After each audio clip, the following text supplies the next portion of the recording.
Bwetwogera kati nga abakulu mu poliisi bafulumizza akatambi akalaga abakulu mu SFC abalumbye poliisi mu bitundu eby'Oluwowa era bano ne bakuba abasirikale bebasanzeewo emiggo. Buli omu akyebuuza lwaki SFC egenda mu maaso n'okuyingirira emirimu gya poliisi n'okubalaga nti bo tebalina kye bali olw'okuba nti bo balowooza nti bali b'amaanyi nnyo okusinga abantu abalala. Ssebo aba-SFC mukozesa mmundu n'abapoliisi bakozesa mmundu. Omuntu omunyirizaawo n'akwata emmundu n'agikuba olw'okuba nti mwagadde okwetwalira waggulu, mwagadde okwetwala nti mwe temugambwako, mwagadde okwetwala nti mwe mukola bye mwagala naye twongera obajjukiza n'obategeeza byonna bye mukola bye mugamba bye mukola bye mwagala nti Uganda tegenda kukoma ku mmwe. Uganda egenda kusigala ng'etambula era tusuubira nti eggwanga lijja kubaamu abantu ab'enjawulo be tusuubira. Twebuuza oba lwaki mwe mugenda mu maaso ate n'okukisussaawo. Simanyi naye mukisussizza nnyo nnyini ddala naye nga bye baganda baffe abantu baffe aba-SFC bagenze mu maaso ne balumba poliisi mu bitundu eby'Olubowa era ne bakuba emiggo emizibu. Ebintu ebimu e Uganda wano byewuunyisa naye Katonda atalya nguzi ajja kubeera wamu naffe era ajja tukwatirako. Twongera obajjukiza n'obategeeza nti Uganda yaffe eno ejja kununulwa oba mu mbeera ki obadde Uganda yo ejja kuba enunulwa era ejja tambula ddala bulungi. Naye nga bino ebikola eby'effujjo ebikolebwa SFC ne poliisi bannange buli omu aweemu n'ekitiibwa okusinziira gy'ali. Tuwaŋŋaane n'ekitiibwa tutambulire wamu tubenga eggwanga lyaffe litereera. Kabadde kagenderere ka Muhoozi kulaba ng'ateekawo emizannyo gye gyayagala agikole ng'akozesa psychological warfare tactics n'ogezaako kutiisatiisa abantu naye okusiriikirira kwe mwamulaze ye kennyini n'agezaako okukozesa tribal statements nti amwena mu basement ye era amusomesa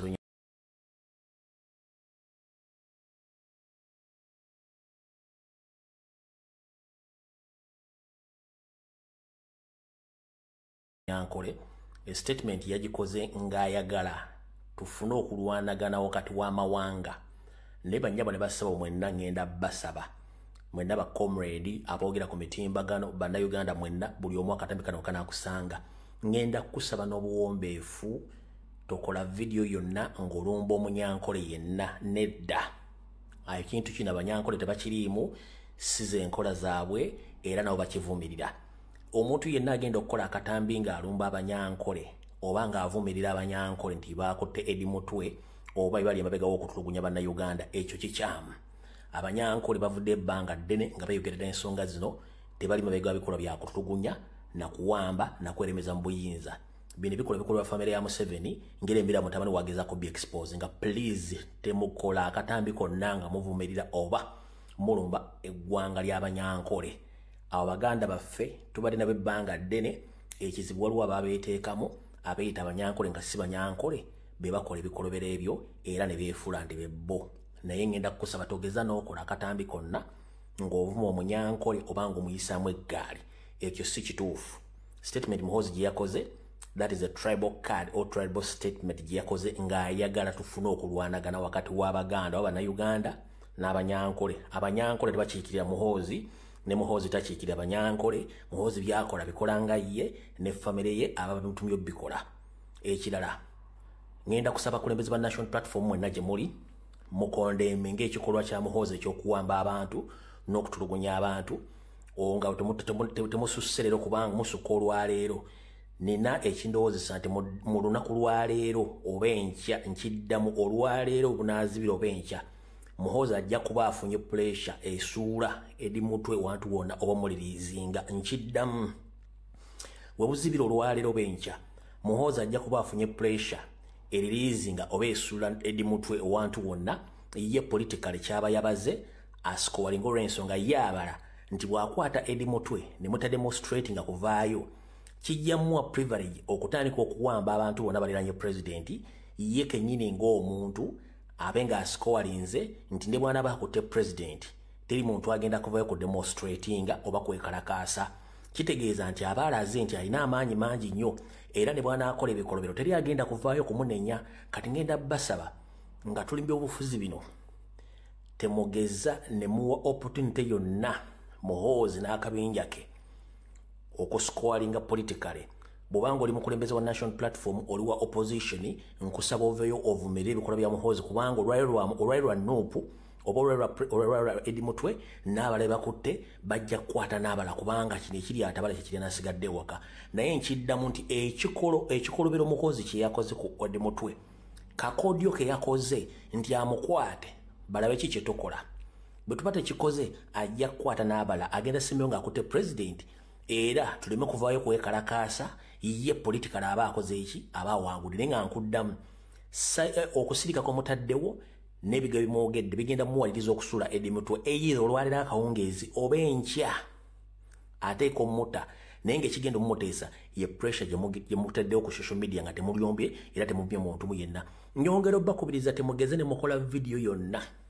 ng'erumba bakomredi baffe baganda baffe bannayuganda bannaffe abanyarwanda bannayuganda bannaffe abanyankole. One, Muhoozi takiikirira abanyankole n'abanyankole tebakiikirira Muhoozi. Muhoozi nikite bakola statements eziri tribal nga baagala tribal crashes which tukibamye. Ffe tuli bantu ba mirembe abaagala enkyukakyuka mirembe ebyo ebintu by'okusosola mu mawanga tubivumirira. Kati wenna aliyo ng'oli mu wankyukakyuka nkusaba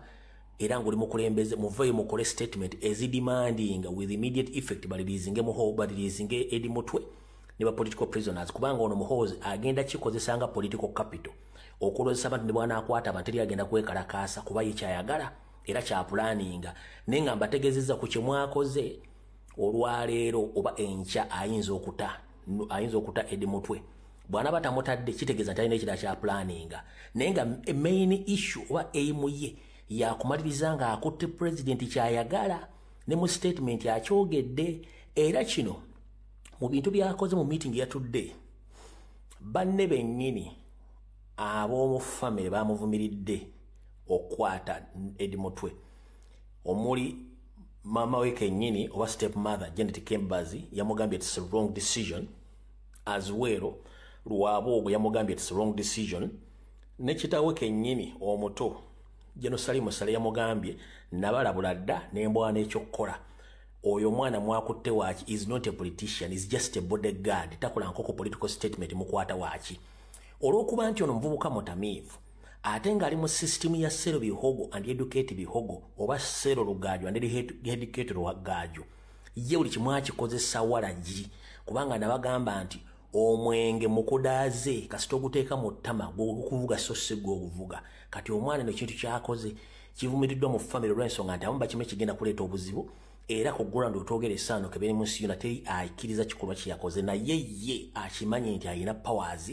ezamu entrustingira by his father ne ku lunaku lw'okwadde okuyisa abasirikale gye bagenze eri gye batendekera abasirikale mwalabye nnyo nga emboozi esinga Museveni aginyumya mutabani we ng'alinga ng'amulambira nti kino ky'ogenda okukola naye tetugwa mu katego ka sitaani batuzanya tribal cards ate kye baagala okukola kutulaga nti basobola okukwata abantu bonna ne president bamukwata ntavaayo okukola ki kwekalakaasa bo kye bagezaako okuvuga kati ngenda kugamba olwaleero muganda ngenda gy'oli ngenda kukusaba togeza n'okola akatambi konna ng'olumba omunyankole please don't sitira basaba naye ngenda kukusaba tokola akatambi ng'olumba banyankole. Muhoozi doesn't represent the Ankole people and the Ankole people they don't represent Muhoozi. Whatever Muhoozi is doing right now he's doing it at his own personal benefits. So you should not make any video or record any video attacking Banyankole because Banyankole are less concerned about Muhoozi's statements. Kinjagadde basa mwenna. Fenna tuli bannayuganda baagala enkyukakyuka kubanga Uganda nsi yaffe tetwetaaga muntu attibwa oba awambibwa twetaaga nsi y'amateeka na biragiro. Please nkusaba tambuza akatambi kano kaweereze munno tetugwa mu katego nga nfundikira ekintu Muhoozi kye yakoze mu system y'ebyobufuzi eyabasibira mu bbwa bakiyita psychological warfare. Bw'akwata omuntu gw'amaanyi n'amutokyalinga n'alirizinga ebifaananyi eri abantu abagenda okumenyeka omutima okaabe already gwe aba akumenye eyo gye tuyita psychological warfare aba akumenye ng'ogenda kaaba kati ffe abasoma psychological warfare wano ofuna busungu na kumanya kiki kyogenda kuzaako kati yenna yafunye obusungu nolowooza option y'okuzaako kitegeeza nti gwe akakodyo ka psychological warfare wakabuuse kati buli yenna yakaabye nga bakutte mutwe ne bamutulugunya ne bafulumya ebifaananyi bye kitegeeza nti gwe wabuuse psychological warfare oli strong enough buli yakaabye yenna nawulira nga anyogoze oba alumiddwa oba aweddemu amaanyi Muhoozi kyeyabadde abala kyesaagala mugwe n'abala bakutte bajja kukwata n'abala kubanga kino ekiri atabala kyekiri nasigadde waka naye nkiddamu nti ekikolobero Muhoozi kye yakoze ku wadde mutwe kakodyo ke yakoze nti amukwate balabe ki kye tukola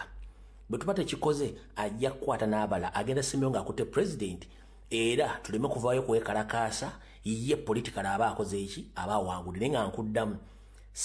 okusirika kw'omutaddewo n'ebiga bimwogedde bigenda muwaliriza okusula edimutwe eyira olwalira akawungeezi oba enkya ateeka omutta naye ng'ekigenda omumuteesa ye pressure gye mutaddewo ku social media nga temulyombye era temubye muntu mu yenna nyongera obbakubiriza temugeze ne mukola video yonna ng'erumba bakomredi baffe baganda baffe bannayuganda bannaffe abanyarwanda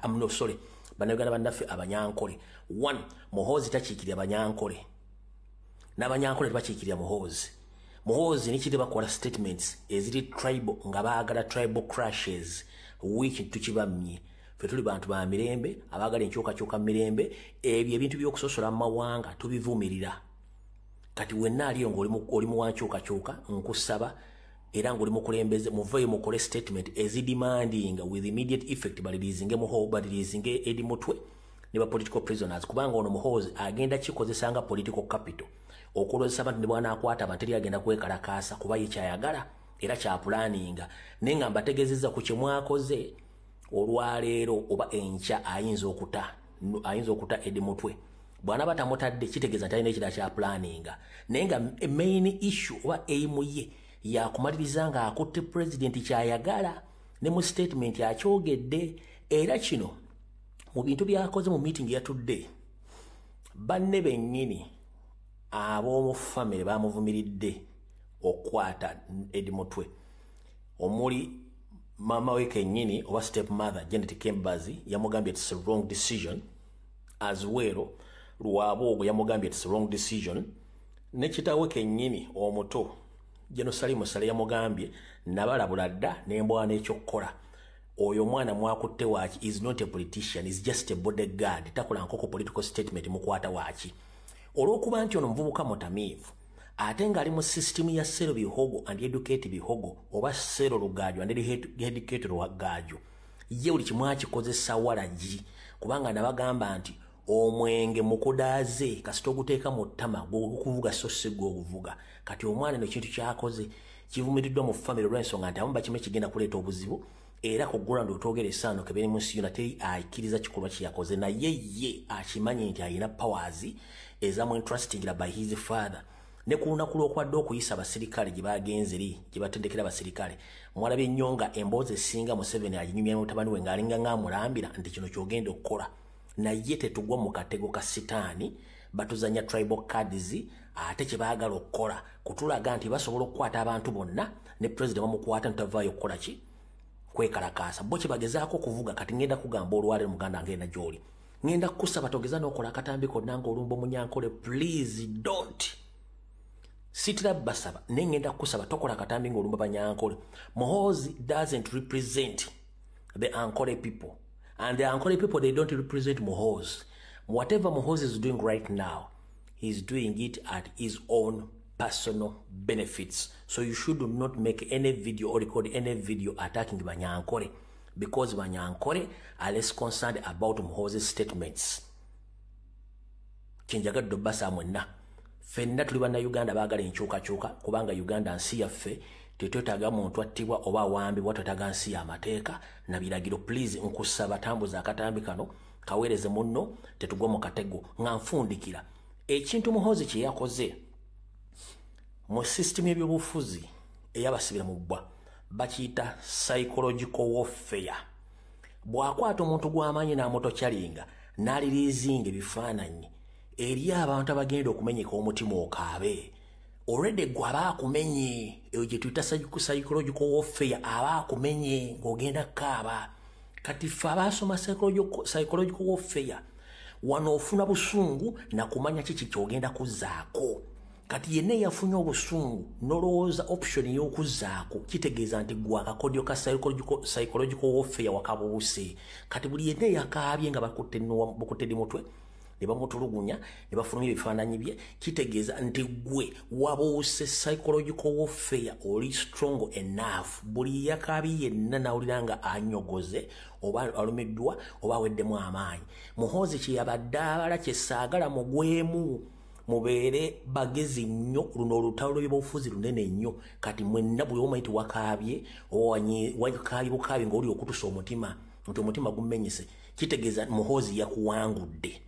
kati ffe abaanyiize nga tusigaddewo kitegeeza ffe olutalo twaluwangudde era nawe nkusaba funa option oba obusungu onoonye ki ekyokukola va mu kukaaba kubanga ezo entalo n'abazungu baazirwana ng'akola ekintu akumenya omutima ogwemu amaanyi yayisewo kyayagala kati kyekyo muhoozi kyeyakoze era gobe comrade yene eyakoze akatambi oba posting oli munyekivu nnyo owulira okwoyo okaabye olw'ekikola muhoozi kyeyakoze yakuscowalinze oba yakuwangudde eyanyiize ng'oyagala option oba plan B gwe olwo olutalo walubuuse era teyakuwangudde okitegedde bulungi nnyo naye nga mbategeeza nti bannabyabufuzi bonna ba national platform please mukole statements ku mitimbagano egy'enjawulo before ng'ono tannata edi muto kubanga ayagala muta either today or tomorrow or the following day naye ng'ali ku pressure kubanga ne family yamugambe it was a mistake oza mukitegedde bulungi mukama bankuumire